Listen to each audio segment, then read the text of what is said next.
para te dizer que eu sei o que Vitor fez. Mas que eu também tenho meu preço para ficar calado. E qual seria? Uma noite. Sem câmeras. Sem gravações. Sem promessas. Ele se aproximou. A pele dele cheirava a desejo e perigo. Eu podia sentir a pulsação dele no ar. E podia sentir a minha vontade, lutando contra o bom senso. Mas eu não era santa.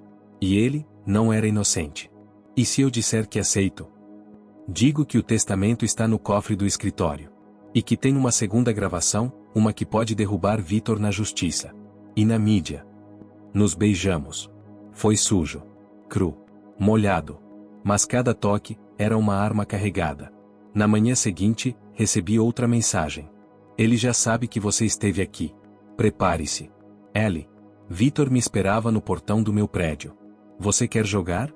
Então jogue direito. Porque agora, você também tem um cadáver para esconder. O que você fez? O jardineiro. Ele viu vocês dois. Agora, não vê mais nada. Ele riu. Lambeu os lábios. E entrou no carro. Vitor disse aquilo com a calma de um psicopata. O jardineiro viu. Agora, não vê mais nada. E riu. Riu como se matar fosse só mais um trufo. Como se a vida dos outros fosse apenas uma peça no jogo sujo da herança. Voltei para o apartamento em choque. A boca seca. As pernas bombas. O corpo ainda latejando do encontro com Lucas na estufa. Mas a mente estava em pânico. Se o jardineiro realmente tivesse sido eliminado. Então agora havia sangue nessa disputa. Fui direto para o computador. Liguei o programa de backup de segurança. Naquela noite, por precaução, eu havia deixado um microgravador preso ao vestido, escondido entre o sutiã e a pele. Revirei o áudio. Ali estava. Lucas, o testamento tá no cofre. E tem uma gravação que pode enterrar o Vitor. E se eu aceitar, você me dá isso? Sons de beijos, respiração, zíper descendo. Salvei tudo. Criptografei. E mandei uma cópia pro e-mail de Laís. Laís me respondeu em minutos. Venha ao meu escritório.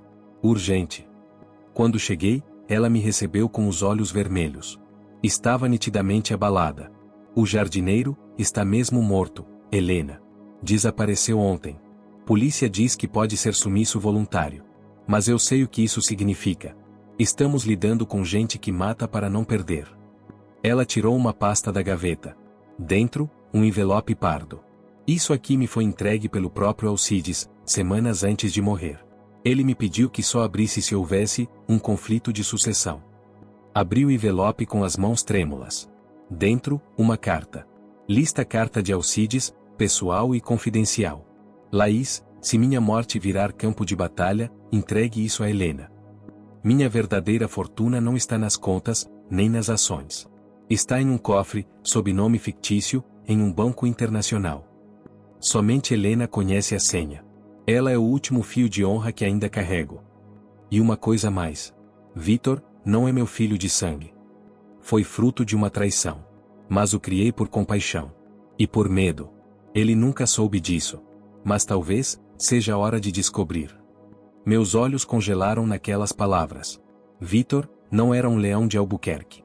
E o que isso significava? Que ele não tinha direito legal à herança. Laís cruzou os braços. Você tem a gravação. Tem a carta. E tem o bebê. Eu não vou abortar. Nunca pedi isso.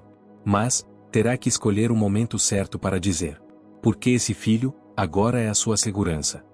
Saí do escritório zonza. E como se o universo soubesse, recebi uma ligação. Número desconhecido. Atendi. Está pronta para ouvir o que seu falecido amante realmente escondia, Helena? Quem está falando? Alguém que sabe onde o cofre está. Mas só abre, se você me der algo em troca. O que? A fita. A gravação da noite que Alcides morreu. Sei que você tem. E por que eu te daria? Porque se não der, o próximo corpo enterrado será o seu. Desliguei. Tremendo. Suando. Mas curiosa. Quem era aquela pessoa? Como sabia da gravação? E mais importante, o que estava naquele cofre? Naquela noite, fui até a mansão. Disfarçada. Com peruca. Capuz. Entrei pelo portão dos fundos. Fui direto ao escritório de Alcides. Usei a cópia da chave que ele havia me dado meses antes. E lá estava o cofre. Digitais. Senha numérica. Retina. 3 camadas de proteção. Mas ele havia deixado pistas. Em uma das cartas, Alcides escrevera: a única chave que abre meu segredo é o dia em que você me beijou pela primeira vez. Digitei a data, 1508. 15 de agosto. Meu aniversário. O dia em que ele me beijou no jardim, sob a chuva. Beep. Acesso concedido. Dentro, uma pasta preta. Um HD externo. E, uma caixa de veludo. Abri a caixa. Dentro, um colar de esmeraldas. Avaliado em mais de 3 milhões. E um pendrive preso à corrente. Liguei o HD. Arquivos. Vídeos. Contas internacionais. Provas de corrupção envolvendo Vitor e políticos da cidade. E, por fim, um vídeo. Abri. Na tela. Vitor, de terno, sentado em um quarto de hotel, com uma mulher casada da alta sociedade. Transando. Data, 3 dias antes da morte de Alcides. Na legenda: se algo acontecer comigo, não foi acidente. A cobiça tem rosto, nome e orgasmo. Engoli em seco. Tinha um colar de esmeraldas no meu pescoço. E um pendrive com a ruína de um homem nas mãos. Vitor estava nu. Literalmente e metaforicamente. A gravação mostrava ele com a esposa de um juiz influente, gemendo, rindo, contando dinheiro, revelando que ninguém jamais tiraria a fortuna dos Leão de Albuquerque. Aquela fita era minha arma. Mas só seria útil, se eu estivesse viva para usá-la. Enviei um trecho para o e-mail pessoal de Vitor. Sem legenda. Sem ameaça. Só para ele saber que eu estava com o controle. Ou pelo menos, era o que eu pensava. Na manhã seguinte, ele apareceu no meu apartamento. Nem bateu. Arrombou a porta. O corpo dele era um furacão disfarçado de homem. Camisa branca aberta, suor no pescoço, e olhos de quem já matou em silêncio. Você quer brincar com fogo, Helena? Não é brincadeira, Vitor. É justiça. Ele riu. Você acha que está vencendo. Mas esqueceu uma coisa. O quê? Eu também tenho fitas. Ele sacou o celular. Tocou a tela. E me mostrou. Ali estava eu. Na estufa. Com Lucas. Presa na parede. Gemendo. Dizendo coisas que agora doíam mais do que qualquer ameaça. Reconhece essa mulher? Você me filmou? Claro que não. Mas a câmera da estufa estava ativada naquela noite. E Lucas esqueceu de apagar. Ele pausou o vídeo. Sabe qual é a diferença entre o seu vídeo e o meu? No seu, eu pareço um homem apaixonado. No meu, você parece uma prostituta faminta por uma herança. Senti o chão sumir. As esmeraldas no meu pescoço pesavam como algemas. O pendrive no bolso queimava como dinamite. Vitor se aproximou. Você quer levar isso adiante, Helena? Você quer ir para o tribunal? Quero o que é meu. Quero o que seu pai me prometeu. Então vamos negociar. Ele me empurrou contra a parede. Suas mãos invadiram meu corpo com a raiva de quem sabe que está prestes a perder, e com a luxúria de quem sempre quis dominar. E por um segundo, eu deixei. Deixei porque meu corpo ainda lembrava do dele. Deixei porque, naquele momento, não sabia mais distinguir prazer de perigo. Uma noite. Apenas uma. E eu te dou a fita. Te dou o testamento. Te dou o mundo, se quiser. Mas eu não disse sim. Ainda não. Quando ele saiu, eu respirei fundo. Liguei para Laís. Preciso de uma cópia oficial da gravação do cofre. Já mandei criptografada para 3 advogados.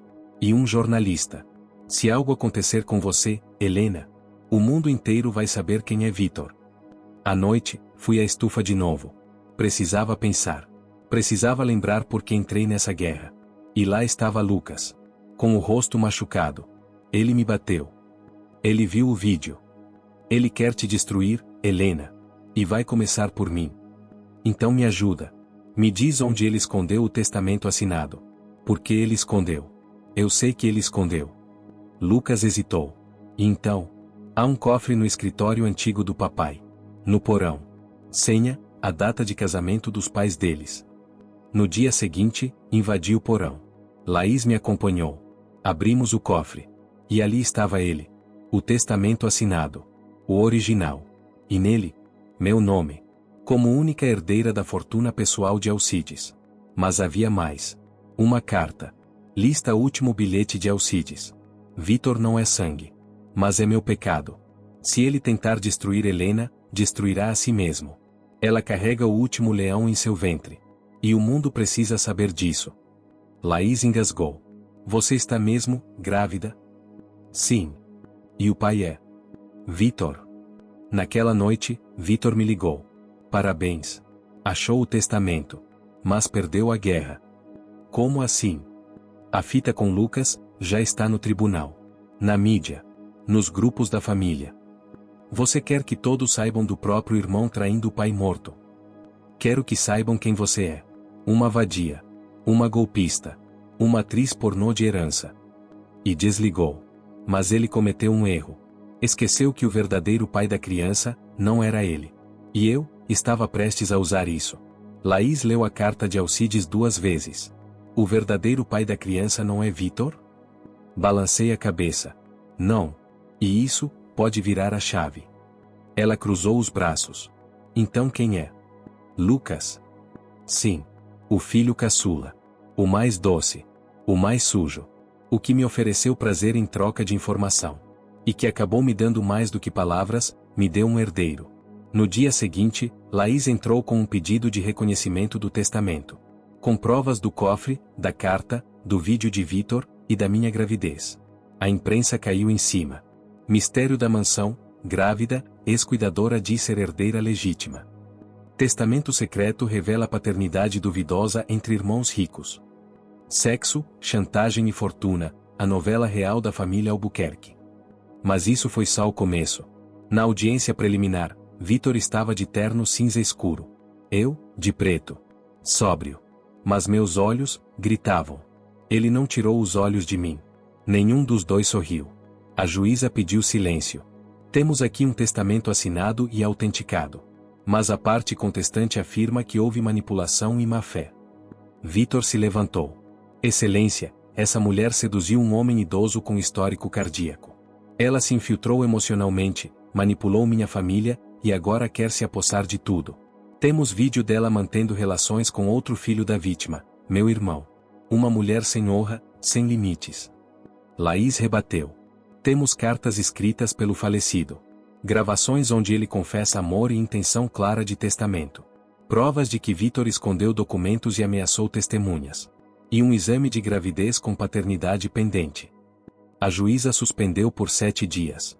7 dias para apresentar novas provas. Na saída do fórum, Lucas me esperava. Você contou? Sim. A verdade protege. Protege você. Mas pode me destruir. Você sabia desde o começo no que estava se metendo. E mesmo assim, me meti. Ele me puxou para o estacionamento. O beijo foi rápido. Mas cheio de medo. E culpa. Cuidado, Helena. Vitor já matou uma vez. E agora, você é o alvo. 3 dias depois, Lucas desapareceu. Simplesmente sumiu. Celular desligado. Roupas intocadas. Carro estacionado na garagem da mansão. Vitor foi à delegacia, como irmão exemplar, para registrar o sumiço. Mas eu sabia. Ele sabia. Todos sabiam. Fui à estufa. Era o nosso lugar. E foi lá que encontrei o bilhete. Dobrado, sujo, escondido no fundo de um vaso. Lista: se eu sumir, procure a gravação dentro do piano. Ela mostra o que fizemos, e o que ele fez depois. Assinado, L. Corri até a mansão. Entrei pela porta da biblioteca. O piano ficava no fundo. Era antigo, afinado uma vez por ano, mas ninguém mais tocava. Levantei a tampa. E ali, dentro do compartimento das partituras, um celular. Com um vídeo. Lucas aparecia nervoso. Com o rosto machucado. Eu traí meu pai. Mas amei Helena. Se algo acontecer comigo, foi Vitor. E se isso for ao ar, é porque ele conseguiu. Dentro da caixa azul do cofre antigo, está a gravação da noite em que Vitor ameaçou nosso pai. Disse que se ele mudasse o testamento, haveria consequências. Disse que ele morreria antes de assinar. Meus olhos se encheram de lágrimas. Vitor havia ameaçado o próprio pai. Talvez, o tenha matado. E agora, Lucas estava morto ou desaparecido. Laís levou o vídeo à promotoria. No dia seguinte, a juíza emitiu um mandado de busca e apreensão na mansão. Vitor surtou. Tentou impedir. Quase agrediu um oficial. Foi contido. E quando encontraram a caixa azul, a gravação estava lá. Na nova audiência, Vitor foi algemado. Acusado de ocultação de documento legal. Ameaça de morte. E potencial homicídio. Ele me olhou pela última vez antes de ser levado. Você destruiu minha vida, Helena. Não. Você se destruiu, quando achou que podia me usar e jogar fora. Naquela noite, dormi sozinha. Sem Lucas. Sem Alcides. Mas com meu filho crescendo dentro de mim. E com o testamento, finalmente aceito. A última noite com ele. Eu ainda consigo sentir o perfume dele no lençol. Mesmo depois de semanas, mesmo depois das acusações, dos olhares sujos e das ameaças veladas. Aquela noite, ainda queima em mim. Era para ser só mais um turno de cuidados. Mais um chá com mel, mais um remédio na bandeja de prata, mais um boa noite, Sr. Alcides. Mas aquela noite foi diferente. Foi a última. A mais quente. E a mais gelada de todas. Alcides Leão de Albuquerque era um homem de 72 anos. Rico, respeitado, com o olhar de quem já sabia de tudo, e o toque de quem ainda queria sentir muito mais. 3 filhos homens, uma casa enorme e uma reputação construída em silêncio, grana e favores políticos. E então, eu entrei na vida dele. Eu, Helena. 28 anos. Filha de doméstica, órfã de pai, formada em enfermagem com esforço e noites viradas lavando banheiro para pagar a faculdade. Aceitei o emprego porque pagava bem. Aceitei cuidar de um velho, mesmo ouvindo cochichos pela cidade. Ele gosta de moças novas, viu? Cuidado com o velho, ele tem olho e mão. Mas o que ninguém sabia, é que não foi ele quem me seduziu. Fui eu. Eu me apaixonei pela solidão dele antes de me apaixonar pelo toque. Tinha algo naquele homem, um vazio nos olhos, uma amargura nos gestos. Era o tipo de silêncio que a gente reconhece quando também carrega dores que não cabem no peito. Começou com conversas ao pôr do sol. Depois vieram os segredos. As histórias. As cartas. E um dia, a mão dele ficou na minha cintura 2 segundos a mais. E eu deixei. Naquela última noite, eu sabia que ele não estava bem.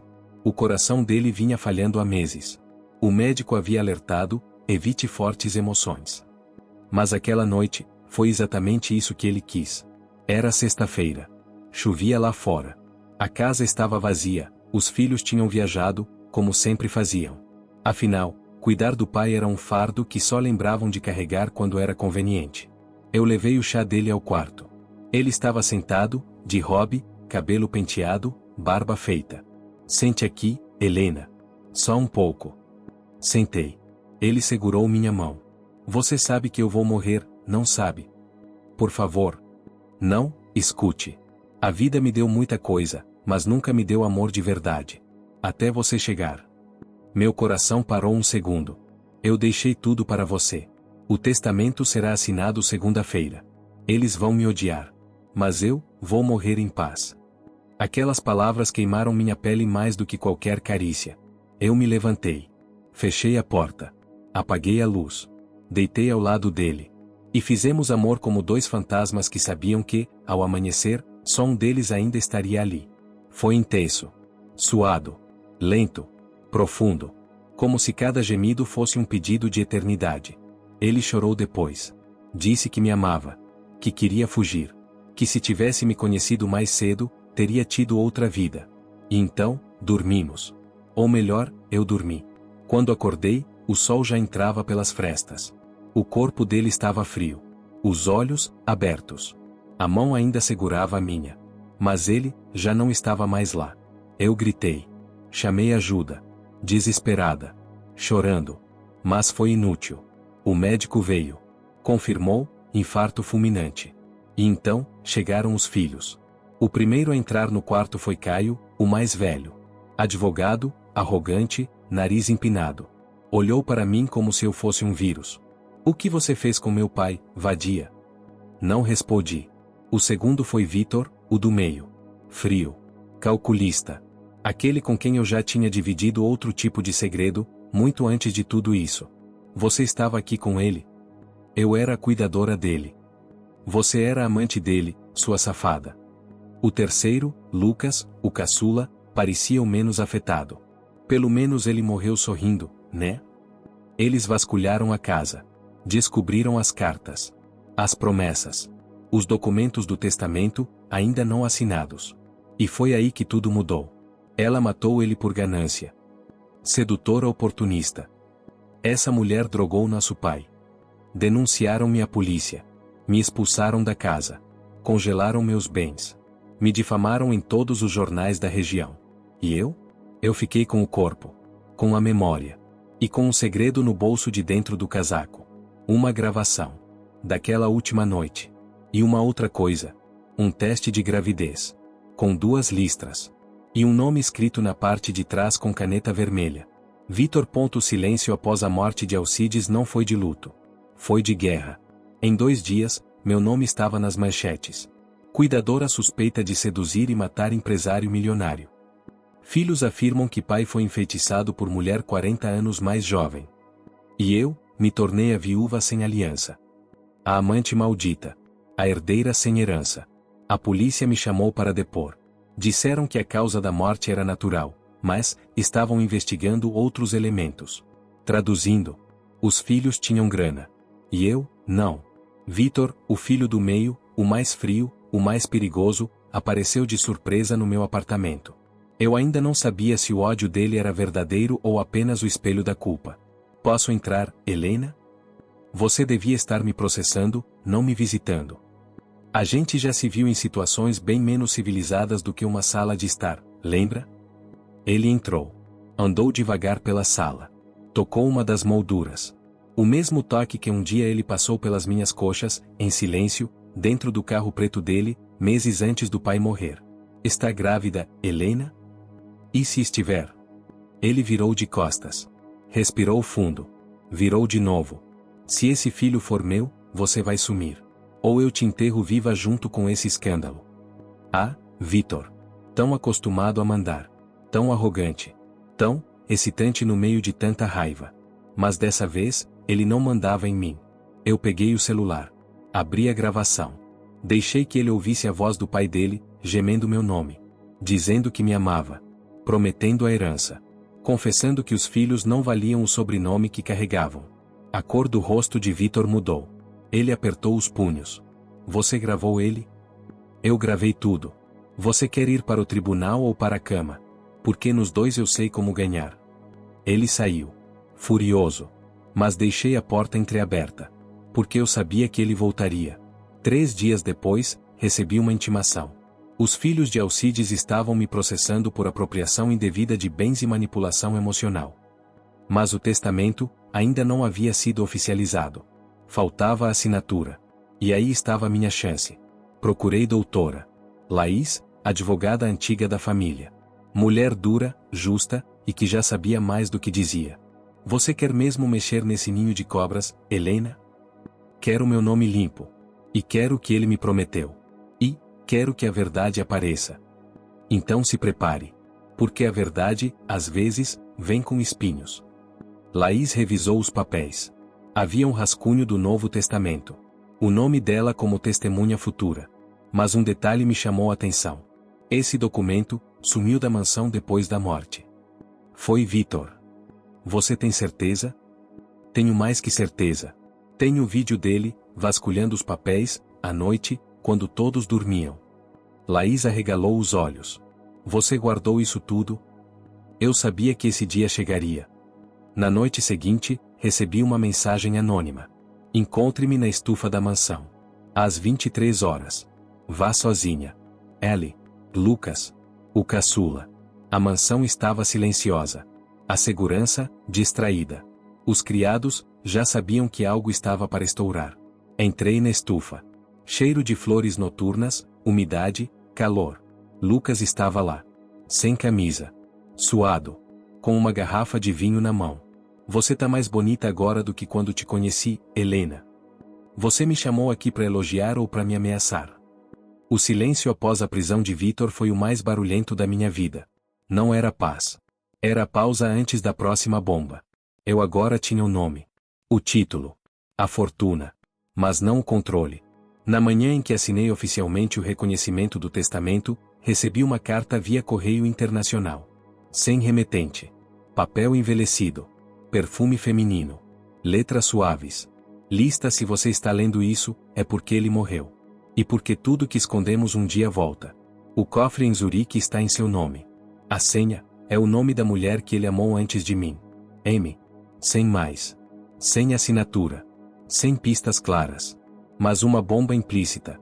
Alcides tinha outro cofre. Outra mulher. E talvez, outro herdeiro. Mostrei a carta para Laís. Zurique? Ele tinha negócios na Suíça? Tinha. Uma empresa offshore. Pouco movimentada. Mas nunca fechada. E quem é essa M? E por que ela fala de outra mulher? Porque talvez, eu não tenha sido a única. Viajei sozinha. Passei por Paris. Depois Milão. Enfim, Zurique. A cidade gelada escondia mais do que bancos. Ela guardava segredos. Na agência central do banco indicado, mostrei meus documentos. O nome estava lá. Helena Vasconcelos, herdeira secundária, conta dormante número 7613ZW. Me conduziram até uma sala fechada.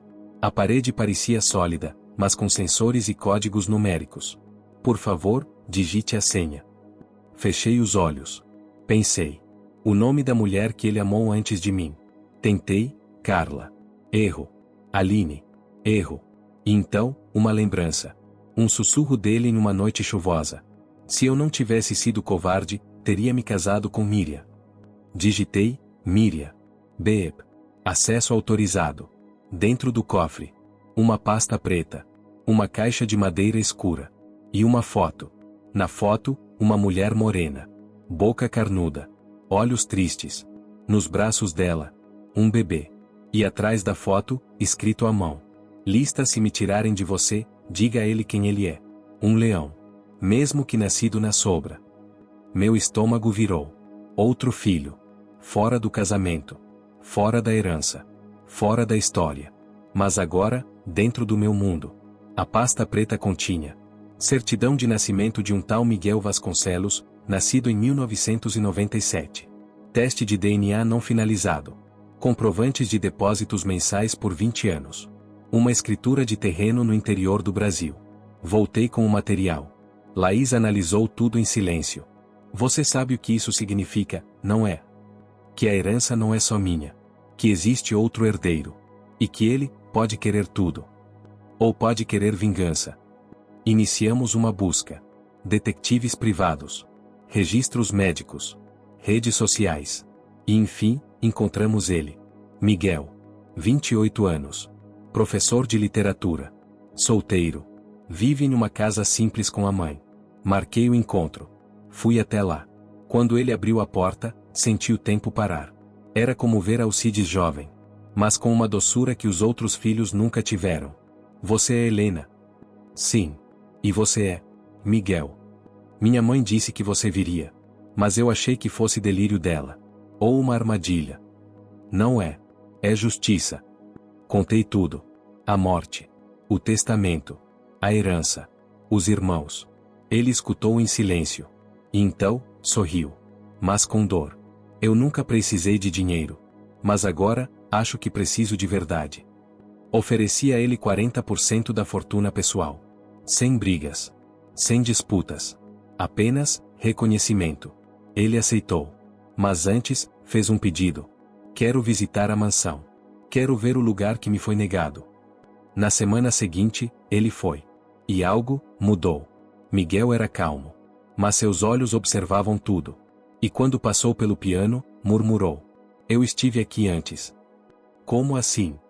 Quando eu era criança. Minha mãe me trouxe até os portões. Fui expulso por um homem de olhos frios. Talvez. Vitor. Naquela noite, dormi mal. Algo no olhar de Miguel não me deixava em paz. E pela primeira vez, pensei que talvez eu tivesse aberto a porta para o verdadeiro herdeiro do desejo. E do perigo. Miguel começou a frequentar a mansão. Primeiro aos poucos. Depois, todos os dias. Ele dizia que era para se ambientar. Para conhecer o lugar que deveria ter sido seu desde o começo. Mas eu sentia. Ele estava mapeando o terreno, e a mim. Certa tarde, entrei no escritório de Alcides. Miguel estava lá. Sentado na cadeira do patriarca. Girando lentamente. Com um copo de uísque na mão. Gostava desse cheiro, couro velho e poder. Você está confortável demais, não acha? Ele riu. Só estou ocupando o espaço que me foi negado. Fiquei em silêncio. Ele levantou. Se aproximou. Me encarou com olhos escuros e calmos demais. Você tem medo de mim, Helena? Tenho receio do que você representa. E o que eu represento? A parte da história que não foi escrita, porque sangrava demais. Ele se aproximou ainda mais. Então deixa eu reescrever. Com a língua. Com o corpo. E me beijou. O beijo era quente. Diferente de Vitor, de Lucas. Não havia ódio. Nem promessa. Apenas, posse. Quando ele recuou, fiquei sem ar. Isso foi um erro. Ou foi o começo? Naquela noite, algo aconteceu. A empregada da mansão, Rosa, foi encontrada morta no jardim. Sem sinais de violência. Mas com os olhos arregalados. E uma expressão de pavor. A polícia veio. Suspeita de infarto. Mas Laís não acreditava. Ela sabia demais. Rosa cuidava da correspondência. Ela viu a carta da Suíça. Sabia de Miguel, antes de mim. Você acha que? Acho que há um padrão, Helena. Toda vez que alguém está prestes a falar demais, morre. Miguel apareceu no funeral. Levava flores. E um olhar que não combinava com luto. Uma pena. Ela me lembrava minha avó. Cheia de sabedoria inútil. Inútil? Sim. Porque segredos não devem ser contados. Devem ser enterrados com quem os carrega. Senti um calafrio. Na semana seguinte, Miguel sugeriu uma divisão oficial da fortuna. Laís analisou os termos. Havia uma cláusula estranha. Todos os bens passam a ser administrados por Miguel Vasconcelos, como tutor do herdeiro ainda não nascido, até que este complete 18 anos. Laís levantou os olhos do papel. Ele quer o controle. Não o dinheiro. Quer o legado. Fui confrontá-lo. Você quer ser tutor do meu filho? Por quê? Porque eu sou o irmão dele. E porque, entre você e eu, só um de nós sabe o que é crescer sem nome, sem teto e sem pai. Você quer me apagar, Miguel? Não, Helena. Quero te possuir. De corpo, alma e sangue. E me beijou de novo. Mas dessa vez, com violência. Com domínio. Com a fome de quem esperou a vida inteira para ter o que achava seu. Eu cedi. Por raiva. Por medo. Ou por desejo. Talvez por tudo isso. Mais tarde, sozinha no quarto, encontrei um bilhete embaixo da porta. Lista ele não é quem diz ser. O verdadeiro Miguel morreu em 2005.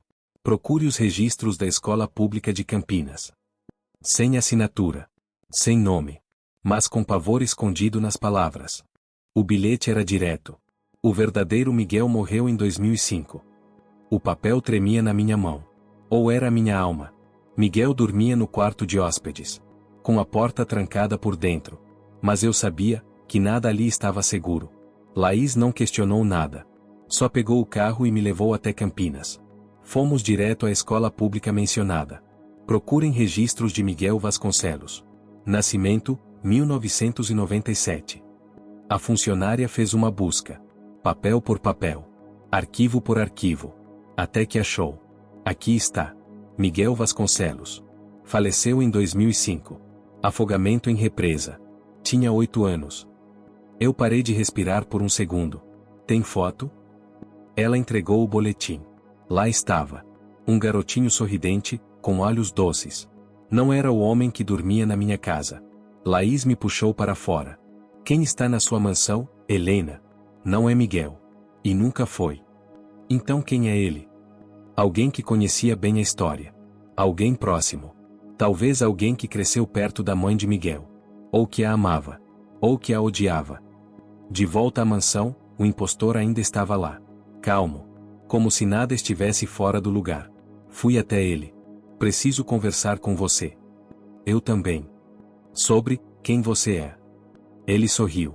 Engraçado. Estava prestes a te perguntar a mesma coisa. Miguel morreu em 2005. Eu sei. Então, quem é você? Ele encostou o copo sobre a mesa.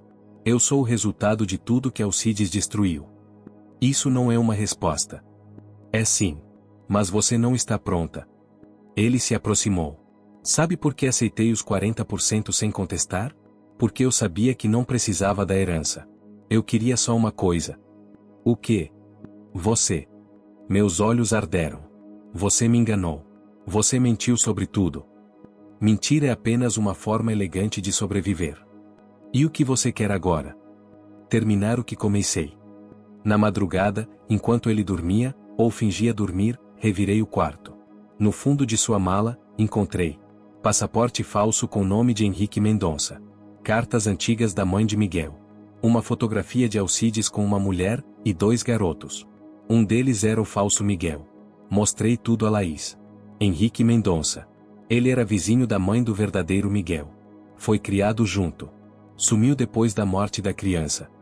Ele assumiu o lugar. E se preparou por anos para isso. No dia seguinte, fui até ele. Henrique. Ele não respondeu. Já sei de tudo. Então você também sabe que agora não pode me expulsar. Porque eu tenho um documento assinado por você me dando controle parcial da herança. E você dormiu comigo. Você usou meu corpo. E você usou minha alma. Ele se levantou. Sabe o que dói mais, Helena? Não foi mentir. Foi, não conseguir te odiar. Você era só uma peça. Mas acabou sendo a única coisa verdadeira dessa história maldita. Então vá embora. Antes que eu te destrua legalmente. Ou, me destrua emocionalmente, como já fez. Naquela noite, recebi uma ligação. Era a mãe do verdadeiro Miguel. Helena. Henrique matou meu filho. Não foi afogamento. Ele o empurrou. Porque tinha ciúmes. Porque queria ser ele. Desliguei com as mãos trêmulas. E chamei a polícia. O som da sirene se apagou na madrugada. Henrique havia sumido. Deixou o portão da mansão aberto, e o silêncio mais pesado que qualquer grito. A polícia revistou todos os cômodos. Mas ele levou quase tudo. Menos uma coisa. Laís encontrou a carta. Escondida no cofre do quarto de hóspedes, junto ao passaporte falso e uma fotografia antiga. Era um envelope amarelado, com o meu nome escrito em letras tortas. Lista para Helena. Quando eu não tiver mais volta. Sentei na poltrona de Alcides. A mesma onde tantas decisões foram tomadas. E abri. Helena. Você não merece isso. Mas ninguém que cruzou o caminho de Alcides saiu ileso. Nem você. Nem eu. Meu nome não é Miguel. Você já sabe. Meu nome verdadeiro é Henrique Mendonça. E o que vou contar agora, talvez te liberte. Ou te condene comigo.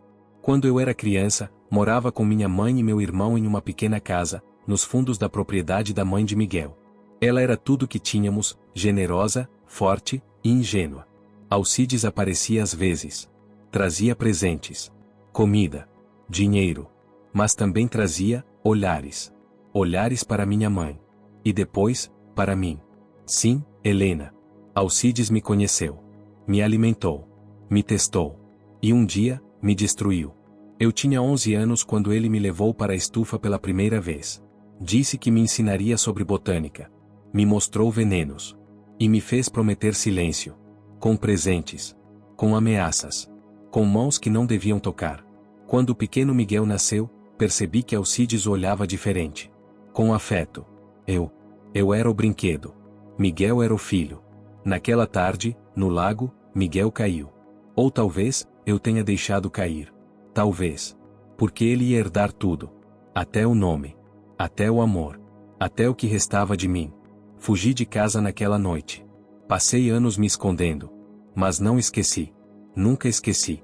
Cada centavo que Alcides acumulava, cada filho mimado, cada mulher que ele usava como um pano descartável. E quando você apareceu, Helena, vi em você o ponto fraco. Você me atraiu. De verdade. Eu não finjo isso. Mas o ódio que me moveu foi maior. Eu precisava invadir o mundo dele. E você era a porta. Se você está lendo isso, é porque falhei. Ou talvez, me arrependi. Sim. Você tem o direito de me odiar. Mas agora você também sabe. O homem que te deu tudo, também tirou tudo de mim. Ele não era herói. Nem vítima. Era um monstro elegante. E eu, fui o espelho quebrado que restou. Adeus, Henrique. Minhas mãos tremiam. Minhas lágrimas não caíam. Estavam congeladas.